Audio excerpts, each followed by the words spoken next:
అనుదిన వాగ్దానం, daily promise. దేవుని నామమునకు మహిమ కలుగును గాక. మన ప్రభువును ప్రియరక్షకుడైన యేసుక్రీస్తు వర్షనామంలో మీకు నా హృదయపూర్వక వందనాలు తెలియజేస్తున్నాను. ఈ దినం దేవుని వాగ్దానం, దేనినైనా యోచన చేయగా నీకు స్థిరపరచబడును. యోబు 22:28. మరియు నీవు దేనినైనా యోచన చేయగా అది నీకు స్థిరపరచబడును. ఆమేన్. Praise lord. ఎప్పుడది? 21వ వచనం నుండి చూస్తే, మొట్టమొదటిగా ఆయనతో సహవాసం చేసినప్పుడు, ఆయన నోటి ఉపదేశమును అవలంబించినప్పుడు, ఆయన మాటలను మన హృదయాల్లో ఉంచుకున్నప్పుడు, సర్వశక్తుని వైపు మనం తిరిగినప్పుడు, మన గుడారాల్లో నుండి దుర్మార్గమును దూరముగా తొలగించుకున్న ఎడల, అది బంగారమైన, ఓఫీర్ సువర్ణమైన, మంటిలో ఏటి రాళ్లలో పారవేసినప్పుడు, అప్పుడు నువ్వు దేనినైనా యోచన చేస్తే అది నీకు స్థిరపరచబడుతుంది. రెండవదిగా, దేవునితో సహవాసం చేస్తూ ఉన్నట్లయితే దేవుని నోటి ఉపదేశంలో అవలంబించగలుగుతాం. ఆయన నోటి ఉపదేశంలో అవలంబించని ఇష్టపడినప్పుడు ఆయన మాటలను మన హృదయాల్లోనే ఉంచుకుంటాం. ఆయన మాటలు మన హృదయాల్లో ఉంచుకున్నట్లయితే సర్వశక్తి వైపే తిరుగుతాం.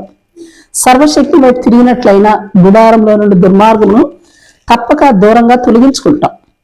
గుడారంలో నుండి దుర్మార్గమును దూరంగా తొలగించుకున్నట్లయితే బంగారము, ఓఫీర్ సువర్ణము పెద్ద లెక్కలోనికి రావు. పారవేట బహు సులభమే. మూడవదిగా, దేవుని బిడ్డలమైన మన ఆలోచనలన్నీ స్థిరపరచబడతా ఉండినప్పుడు మన దృష్టిలో బంగారమైన, ఓఫీర్ సువర్ణమైన విలువైనదిగా కానరావు. కనుక వాటిని మంటిలోనైనా ఏటి రాళ్ళలోనైనా పారవేయట పెద్ద కష్టంగా అనిపించదు. అప్పుడు ఇంకా సర్వశక్తిలో తిరగగలుగుతాం. అలా తిరిగినప్పుడు దేవుని మాటలే మన హృదయాల్లో ఉంచుకోగలుగుతాం. ఆయన మాటలు మన హృదయాల్లో ఉండినప్పుడు ఆయన ఉపదేశము నువ్వు తప్పక అవలంబిస్తాం. ఆయన ఉపదేశంలో అవలంబించిన వారు తప్పక దేవునితో సహవాసం చేస్తారు. దేవునితో సహవాసం అనున్నది మన జీవిత విధానాన్ని మార్చివేస్తుంది, మన నడవడిని మార్చివేస్తుంది, మన ఆలోచన విధానాన్ని మార్చివేస్తుంది. ఆయన ఆలోచనలు మనకు అర్థమైపోతూ ఉంటాయి. ఆయన ఆలోచనలు మాత్రమే మనం నెరవేర్చడానికి ఇష్టపడతాం. గనుక మన యోచనలన్నీ నెరవేర్చబడతాయి, స్థిరపరచబడతాయి. అందుకే మనకి సమాధానం కలుగుతుంది, మేలు కలుగుతుంది, అభివృద్ధి పొందుతాం. సర్వశక్తిని మనకు అపరంజిగాను, ప్రశస్తమైన వెండిగాను కనిపిస్తూ ఉంటాడు. సర్వశక్తిని ఎంత ఆనందం కలుగుతుంది. అందుకే ఎల్లప్పుడూ మన ముఖం ఆయన వైపే ఎత్తబడతా ఉంటుంది. ఆయన మనం ఆలకిస్తాడు. మనం మొక్కుబడులు చెల్లించగలుగుతాం. మన మార్గముల మీద వెలుగు ప్రకాశిస్తూ ఉంటుంది. అందుకే ఆయనతో సహవాసం అన్నది చాలా విలువైనది, ప్రాముఖ్యమైనది, మేలైనది. Praise lord. ప్రార్థన చేస్తున్నాం. ప్రేమ నమ్మకం కలిగిన మా పరలోకపు తండ్రి, నీ పరిశుద్ధ నామమునకు స్తుతులు, స్తోత్రాలు దేవా. మేము దేనినైనా యోచన చేసినప్పుడు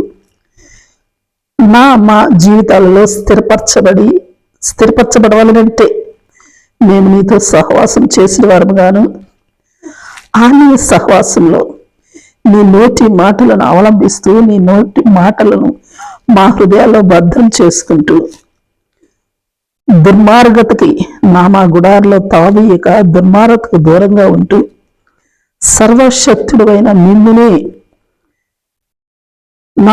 మాకు ప్రశస్తమైన వెండిగాను, అపరంజిగాను భావించగలిగే కృపను నాకు అనుగ్రహించమని ప్రార్థిస్తూ యేసు నామములో అడిగి వేడుకొంచున్నాం తండ్రి. ఆమేన్, ఆమేన్.